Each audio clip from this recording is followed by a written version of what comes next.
Happy New Year, and this might be the last of this in a while, but let's just get right into it. Started this month with We Live in a Time, and I really did not enjoy this. I went into this thinking, okay, Florence and Andrew, these are pretty funny actors, plus some of the clips I saw in the promotion, you see them banter and their chemistry, so naturally, I went into this thinking it's going to be a rom-com. So to rewire my brain mid-movie, that no, I'm not watching a rom-com, I'm watching this upsetting dramatic movie. Did not help for points. And even on that, I could never really connect with those two characters with the story. Because with everything you're giving me now on this dramatic tale, you now have to make this like somewhat of a believable story. And what I say may not make sense, but just everything colliding together, the structure of the film, its editing, its direction, I just could never see this film as a believable story. It never sold me on anything. And I'm just going to say this, well, at least for this film, the two of them, their chemistry was not even great, if I'm being honest. But yeah, that's my hot take about this movie. Next thing I watched was We Saw the TV Glow, and I just really hate this film. And I hate when movies do stuff like what this film did. It just never starts. And I thank God that the film was under or around 90 minutes, because what a bore it was for me to sit down through most of it. I'm not even going to pretend like I understood anything that happened. I don't even want to care on what happens in the film. And I literally only got two things out of the film. Firstly, not owning physical media might not be a good thing. And secondly, was that the boys referring to the cake? And then I watched MaXXXine, and this is just a film that suffers from its own success, because on its own, it's a pretty decent horror slasher film, like your Screams and whatnot. But when you compare it closer to, okay, they just compare this movie to Scream, am I crazy? But yeah, when you compare this movie to its counterpart X, and not Pearl, but more of X, it's a huge drop off. The whole third act just loses me, and just the way the film starts pretty well, and then just rushes itself at the end, I was just not a big fan of. There are definitely aspects of this movie that I did enjoy, but there were just times that the film just cheapened itself. The film's entire experience just felt like a knockoff. And then I watched Transformers 1, and this is up there as one of the best movies I've watched this entire year. Like, I saw the hype for it, and I was like, I didn't believe that it could have been that good, but after I watched it, yeah, it is real. The voice acting here, everyone is just amazing, and I love the friendship to enemies dynamic we see. The only thing that really held this movie from being a 5 out of 5 for me was the ending, but I feel like that's still an injustice. That's me just trying to be very nitpicky to this film.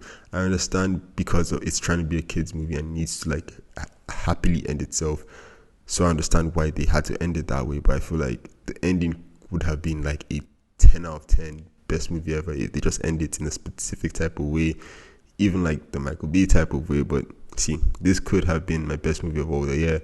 Aside that and some minor things in the film, it's flawless. And then I watched Anora in theaters, and I loved it. Will complain again, I missed a huge chunk of the film because I was in I live in a foreign place, and especially for smaller films like this, I don't have the budget or whatever to accommodate for two translations. For the Russian bits, to commend the film, it was able to still communicate those scenes without me understanding it, but like that was only like 15% of the time. But outside of that, it's a really enjoyable film. People say the first half was stronger than the second half, but I stand here to differ. I think the first half of the film is freaking amazing. I think the entire movie is amazing. The only thing I don't like is maybe the last 10-15 minutes, but the second half of the film in New York, that whole wild goose chase, I loved it. I think that was probably my favorite part of the movie. It's just such a really enjoyable film. Seeing her and some certain characters come into the fold, it made the whole experience more entertaining, and also this interactive experience with me being in New York looking for this person. It's a long film, but honestly, I did not feel its runtime at all. And you should watch Anora. It's probably one of the best movies that have come out this year, with Transformers 1 and a bunch of other movies. And then I watched Kraven. I already have a video of this that I uploaded this month, so go check that review. Movie sucked, but I'm going to allow it and say I had fun with it, because I will admit I had fun. And if you can say that for Venom, I can say that for Kraven too.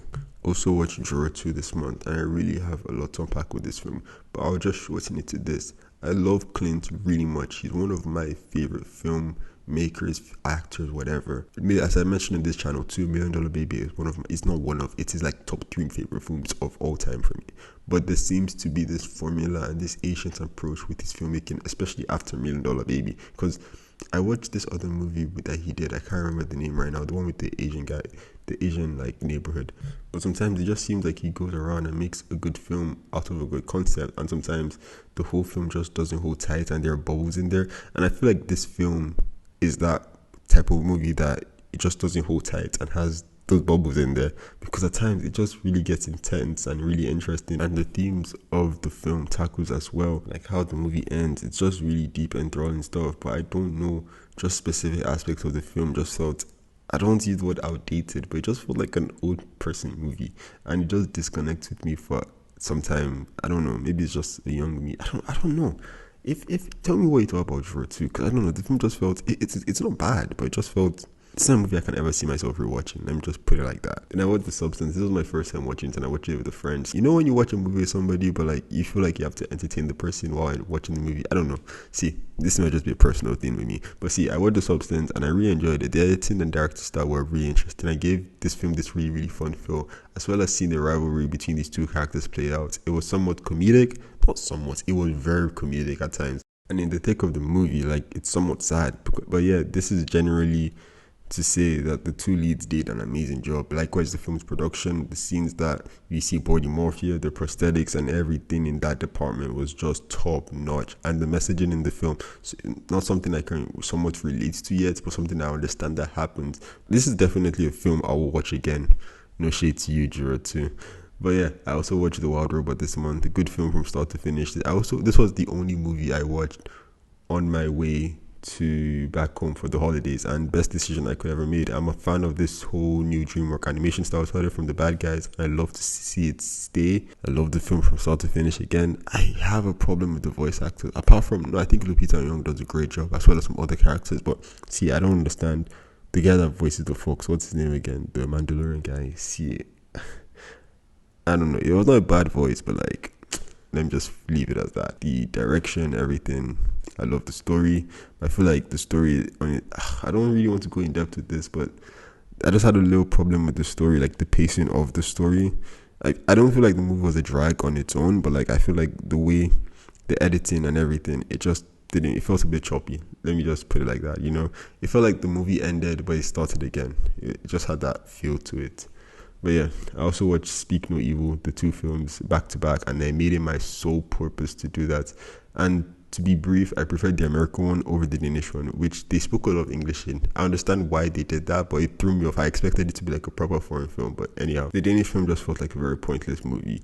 I know sometimes people's actions do not need a reason behind it. I feel like that thinking and that mentality destroys the potential you have to make films. But see, I don't know, the two sides of the characters in the Danish one just felt very underdeveloped and shallow. Just things happening, and the remake didn't just magically fix that. In fact, for the victims of the story, it's just as much did nothing really with them. Added a new layer to the characters, but still just felt very light. But the Danish film ending was just more of like a why than a what the hell. And in the American film, I did expect to see more James McAvoy, but I still enjoyed what we got of him, and he was the best part of this film, as you expect. Supporting cast was great too, and the final act of the film couldn't be more different. But see, if the film ended the same way as the original, the American film, but still kept that same second act of the American film, maybe you could have been onto something. But yeah, for TV, I watched Commandos, and I will do a review for this. But something I'm gonna say in this video that I will still say in the review was that I just gotta mention this. I went into this show thinking it's gonna be like way more serious. I thought it was gonna be like Invincible or something, because going into this is the first DCU project after watching The Penguin. So to come here and see something in the tone of Harley Quinn took me by surprise. But see, I think after the first episode, the first two episodes, I think it was the first episode, when we now entered the GI robot, I feel like the TV show got the balance right. But see, it's still more like a Harley Quinn show. Just didn't expect that. Also, Mr. Beast has a TV show. I'm watching that. Still his usual content. But yeah, I'm watching it. It's pretty entertaining. But shout out his editors. They're doing a really good job.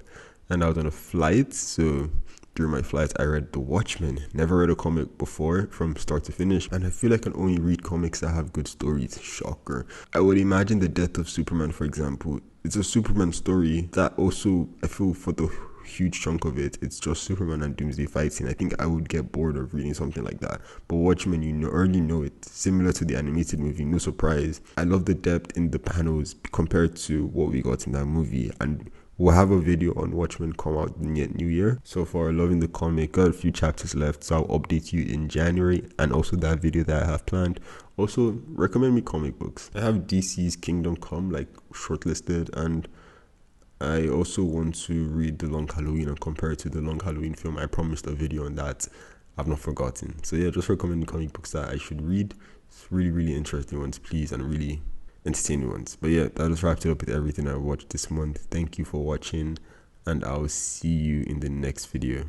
Happy New Year again. Just